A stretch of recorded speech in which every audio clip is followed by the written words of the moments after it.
जैसा कि हम जानते हैं कि रावण निःसंदेह एक महान योद्धा था। उसने अपने शासन में सातों द्वीपों को जीत लिया था। उसे ब्रह्मा का वरदान प्राप्त था। उसने देवताओं को परास्त किया और नवग्रह उसके राजसभा की शोभा बढ़ाते थे। यहाँ तक कि वो शनि के सर पर अपना पैर रखकर बैठा करता था। यहाँ तक कि उसने भगवान विष्णु के सुदर्शन चक्र को वापस लौटने पर मजबूर कर दिया था।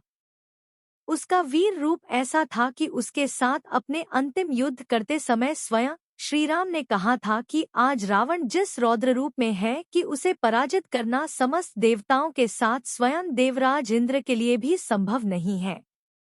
इससे पहले कि हम वीडियो में आगे बढ़े, यदि अभी तक आपने हमारे चैनल धर्म संज्ञान को सब्सक्राइब नहीं किया है तो कृपया सब्सक्राइब कर लें ताकि आने वाली वीडियो का नोटिफिकेशन सबसे पहले आपको मिलता रहे। इतना बलशाली होने के कारण रावण सदैव अपने वीर रस में ही डूबा रहता था। इसी कारण उसे वानरराज बाली और कर्तवीर्य अर्जुन के हाथों पराजय का सामना भी करना पड़ा था, लेकिन उसने उन दोनों से कोई बैर नहीं रखा और बाली के साथ उसकी मित्रता तो विश्व प्रसिद्ध थी। उसका इतना अधिक बल ही वास्तव में उसके अभिमान और पतन का कारण बना। इसी संदर्भ में एक कथा आती है जब अपने बल के घमंड में रावण महाबली हनुमान से उलझ पड़ा। हनुमान के बल के विषय में कुछ कहने की आवश्यकता नहीं। वो स्वयं महारुद्र के अंश थे। समस्त देवताओं का वरदान उन्हें प्राप्त था और विश्व का कोई भी अस्त्र उन्हें कोई नुकसान नहीं पहुंचा सकता था। लक्ष्मण के प्राण बचाने के लिए उन्होंने बात ही बात में पूरा पर्वत शिखर उखाड़ लिया था। श्रीराम और लक्ष्मण को मुक्त करवाने के लिए उन्होंने अहिरावण का वध किया था। औरों की क्या बात है, श्रीराम के लिए तो वो स्वयं महादेव से टकराने से पीछे नहीं हटे थे।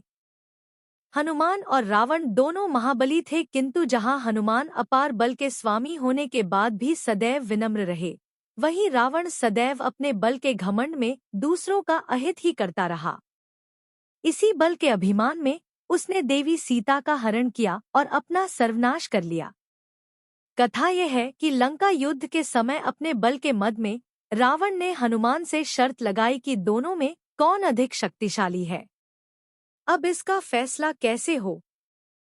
तब रावण ने पुनः अभिमान में कहा कि रे वानर, संसार में ऐसा कोई दिव्यास्त्र नहीं है जिसका ज्ञान मुझे नहीं है। उनसे भी ऊपर स्वयं परमपिता का महान अस्त्र ब्रह्मास्त्र भी मेरे पास है, जिससे मैं क्षण भर में तेरा वध कर सकता हूँ। किंतु अगर बात बल की हुई है तो बाहुबल की परीक्षा करनी ही उचित है। तब ये तय हुआ कि दोनों बारी बारी से एक दूसरे पर मुष्टि प्रहार करेंगे और जो उसे बिना किसी कष्ट के झेल लेगा वही अधिक बलशाली कहलाएगा। दोनों इस बात के लिए सहमत हो गए। पहले प्रहार के लिए रावण ने हनुमान को आमंत्रित किया, किंतु हनुमान ने हंसते हुए कहा, हे वीर, मैं इस वक्त तुम्हारे साम्राज्य में हूँ और राजा होने के कारण भी तुम्हारा पहले प्रहार करना ही न्यायोचित होगा। अब रावण उत्साह भरकर तैयार होने लगा। दूसरी ओर हनुमान भी अपने बल को एकत्र कर रावण का प्रहार झेलने के लिए वीरासन में बैठ गए। रावण ये सोच रहा था कि ये अच्छा मौका है जब वो अपनी अपार शक्ति प्रहार से हनुमान का वध कर देगा और फिर राम की सेना में ऐसा महावीर नहीं होगा। यही सोचकर उसने अपनी पूरी शक्ति से हनुमान पर भीषण प्रहार किया। लेकिन आश्चर्य, देवों तक को पछाड़ देने वाले उसके शक्तिशाली प्रहार को हनुमान सहज रूप से ही झेल गए। कुछ समय तक तो रावण को अपनी आंखों पर विश्वास नहीं हुआ कि उसके इतने भीषण प्रहार के बाद भी हनुमान उसी प्रकार बैठे हैं। उसका अभिमान टूटने को आया, पर उसने सोचा कि अभी उसके पास भी एक अवसर है। अगर वो हनुमान का प्रहार झेल गया तो दोनों को बल समान ही माना जाएगा और उसका अपमान नहीं होगा। वैसे भी जिसके वक्ष से टकराकर स्वयं सुदर्शन चक्र वापस लौट गया हो, उस पर इस वानर के प्रहार का क्या असर होगा। ये सोचकर अब रावण ने हनुमान को प्रहार करने के लिए आमंत्रित किया।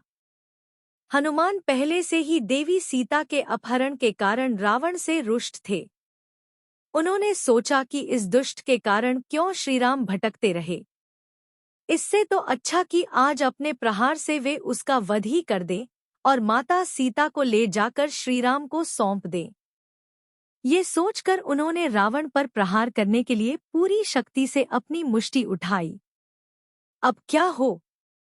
हनुमान की पूरी शक्ति से किए गए प्रहार से भला कौन बच सकता है? सभी देवताओं ने समझा कि बस आज रावण का अंत आ गया है।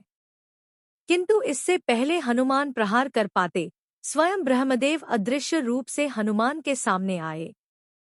परमपिता को अपने सामने देखकर हनुमान ने उन्हें साष्टांग प्रणाम किया। तब ब्रह्मा ने कहा, हे महाबली, ये क्या कर रहे हो? क्या तुम्हें अपने बल का ज्ञान नहीं है? तुम्हारे इस प्रहार से रावण अवश्य मृत्यु को प्राप्त हो जाएगा, और अगर ऐसा हो गया तो श्रीराम का पृथ्वी पर अवतार लेना व्यर्थ हो जाएगा। इसके अतिरिक्त इससे उनका यश भी कम होगा। अतः ऐसा दुस्साहस ना करो और रावण को छोड़ दो। तब हनुमान ने कहा, प्रभु, आपकी आज्ञा भला मैं कैसे टाल सकता हूँ, किंतु रावण एक वीर है और मुझ पर अपनी शक्ति का प्रदर्शन कर चुका है। अतः अब अगर मैंने उस पर प्रहार ना किया तो उसका अपमान तो होगा ही साथ श्रीराम को भी उसके वध का वैसा यश नहीं मिलेगा। इसके अतिरिक्त उसे बल का घमंड तोड़ना भी आवश्यक है। अतः आप चिंता ना करें, मैं उस पर अपनी पूरी शक्ति से प्रहार नहीं करूंगा, केवल उसका अभिमान भंग कर उसे छोड़ दूंगा। हनुमान द्वारा आश्वासन दिए जाने पर ब्रह्मदेव उन्हें आशीर्वाद देकर चले गए। तब हनुमान ने केवल रावण का अभिमान तोड़ने के लिए अपने बल के चौथे अंश द्वारा ही उस पर प्रहार किया। हनुमान के चौथाई अंश के प्रहार का प्रभाव ही ऐसा था कि रावण रक्तवमन करता हुआ कुछ समय के लिए मूर्छित हो गया। ऐसा बल देखकर रावण के मन में हनुमान के प्रति आश्चर्य के साथ साथ सम्मान भी उत्पन्न हुआ। तब उसने हनुमान की प्रशंसा करते हुए कहा, हे महाबली, तुम्हारे बल की जितनी भी प्रशंसा की जाए वो कम है। इसमें अब मुझे कोई आश्चर्य नहीं रहा कि कैसे तुमने अकेले ही लंका को जलाकर राख कर दिया। अगर तुम मेरे शत्रु के मित्र ना होते तो तुमसे मित्रता करके मैं अपने आप को धन्य समझता। तुम निःसंदेह बल में बाली और कर्तवीर अर्जुन से भी श्रेष्ठ हो। आज से विश्व तुम्हें अतुलित बलधाम के रूप में स्मरण करेगा। यदि आपको यह वीडियो पसंद आई हो तो कृपया कमेंट करें, लाइक करें और साथ ही वीडियो को आगे शेयर भी करें।